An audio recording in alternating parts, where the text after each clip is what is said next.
permohonan maaf karena melahirkan kader yang kemudian mengangkangi yang namanya konstitusi. Berkali-kali juga saya katakan, jangankan kami PDI Perjuangan, mungkin malaikat pun tertipu dengan kelakuan 1 tahun terakhir. Jokowi dan keluarganya membuat malu partai Anda. Terus apa kabar Harun Masiku? Bawa malaikat, sakit kuping malaikat itu nanti, ya. Abang bawa dia, abang ketemu. PPN 12% itu diputuskan melalui undang-undang. Undang-undang itu diusulkan oleh pemerintahan Presiden Jokowi. Pada saat yang sama, PDI Perjuangan ada di komisi itu, dan komisi itu menunjukkan PDI Perjuangan menjadi ketua panja kalau saya tidak salah. Jadi itu adalah keputusan DPR RI, bukan inisiatif Presiden. Bukan inisiatif dari PDI Perjuangan. Bukan inisiatif Presiden. Bukan inisiatif Presiden. Jadi salah alamat kalau dibilang inisiatornya PDI Perjuangan. Karena yang mengusulkan kenaikan itu adalah pemerintah dan melalui Kementerian. Aduh, Bang Deddy. Nah kan, jangan pernah menutupi suatu kebenaran. Yang akhirnya Tuhan sendiri yang membuat lidah ini mengatakan kebenaran. Gimana menurut teman-teman? Apakah barusan Bang Deddy sekedar belibet atau keceplosan? Tak hanya itu teman-teman, Bang Deddy juga kayaknya salah circle nih. Biasanya yang suka bawa-bawa agama itu kan anak wabah. Apakah Bang Deddy juga sekarang terjangkit virus wabah yang mulai bawa-bawa malaikat ke ranah politik? Pernyataannya soal sempat mengakui kehadiran Jokowi sebagai dosa partai itu seperti apa? Begini, memang dia lahir dari PDI Perjuangan. Tetapi 1 tahun terakhir pengelolaan kekuasaan dilakukan bukan sama sekali tabiat PDI Perjuangan. Dan Ibu Puan sendiri sudah pernah secara langsung dalam Rakernas tahun lalu itu menyampaikan permohonan maaf karena melahirkan kader yang kemudian mengangkangi yang namanya konstitusi. Berkali-kali juga saya katakan, jangankan kami PDI Perjuangan, mungkin malaikat pun tertipu dengan kelakuan 1 tahun terakhir. Astagfirullahaladzim, menurutku ini parah sih. Mentang-mentang sekarang gabung sama anak-anak Abah, ngomongnya sok-sokan bawa-bawa malaikat ya sekarang ya. Ente pernah ketemu malaikat? Tapi lucu sih, justru dengan Anda dan rekan-rekan Anda di partai Anda itu bersikap seperti ini, itu memperlihatkan pada kami bahwasanya partai Anda itu haus dengan kekuasaan. Mentang-mentang Pak Jokowi itu tidak berkenan mengikuti apa yang diperintahkan oleh ketua Anda. Kan kelihatan banget maling teriak malingnya. Kalau misalkan Pak Jokowi dan keluarganya membuat malu partai Anda, terus apa kabar Harun Masiku? Kader partai Anda kan juga itu udah jadi buronan tahun 2020 loh. Seberapa hebatnya sih dia? Kok sampai saat ini 2024 nih, 4 tahun loh, hampir 5 tahun loh. Januari 2020 kalau nggak salah ya, si Harun Masiku ditetapkan sebagai tersangka. Kemana? Bukannya ketua DPR RI itu dari partai Anda. Harusnya kalau memang partai Anda itu membela wong cilik, membela yang benar, harusnya segera tangkap dong itu Harun Masiku, ya nggak sih? Tolong dong didukung itu pihak kepolisian untuk segera menangkap Harun Masiku.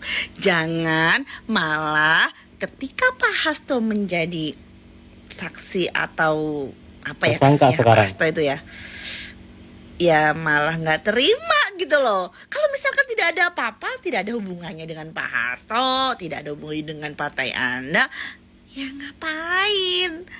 Sok-sok mau ngelabrak ke pengadilan lah, apalah, ngapain? Terus ujung-ujungnya nyalain Pak Jokowi lagi. Ada pesan dari Bang Deddy Sitorus mengenai Pak Jokowi. Ayo kita simak yuk, udah bawa malaikat dia nih. Jokowi itu lahir dari rahim PDI Perjuangan. Oh, sebentar, gak sepakat aku Bang Deddy Sitorus ya. Pak Jokowi itu lahir dari rahim ibunya, ya, bukan dari rahim PDI Perjuangan. PDI Perjuangan itu partai ya. Oke, cocok ya. Sejak dia menjejakkan kaki di dunia politik, menjadi wali kota Solo 2 periode, 1 periode meskipun tidak penuh menjadi gubernur DKI Jakarta, lalu menjadi presiden 10 tahun. itu tentu ada andil keringat tenaga dari PDI Perjuangan. Jangankan kami PDI Perjuangan, mungkin malaikat pun tertipu dengan kelakuan 1 tahun terakhir. Bentar. Yang tertipu siapa? Malaikat. Abang tahu dari mana malaikat tertipu? Coba. Udah ngomong sama malaikat abang rupanya? Hah?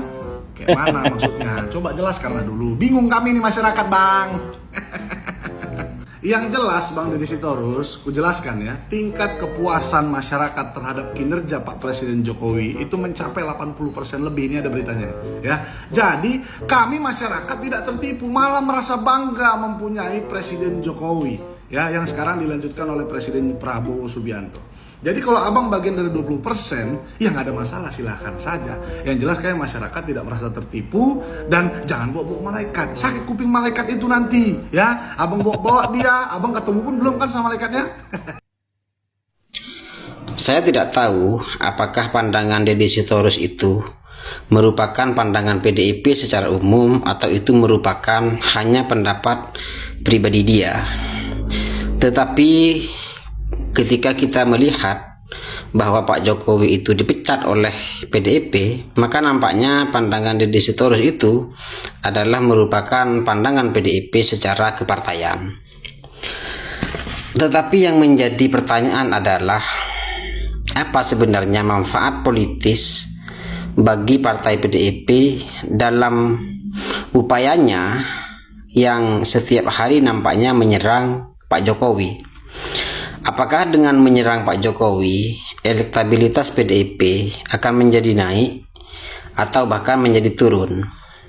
Apakah orang-orang yang selama ini tidak bersimpati terhadap PDIP, ketika PDIP menyerang Pak Jokowi akan berubah menjadi simpati terhadap PDIP? Ada berbagai kalangan yang nampaknya menikmati pertikaian antara PDIP dengan Pak Jokowi. Karena memang berbagai kalangan ini sedari awal tidak suka dengan Pak Jokowi. Tetapi yang menjadi pertanyaan adalah apakah kelompok ini menikmati pertikaian antara PDIP dengan Pak Jokowi karena mereka sedari awal suka PDIP atau karena mereka merasa punya musuh yang sama.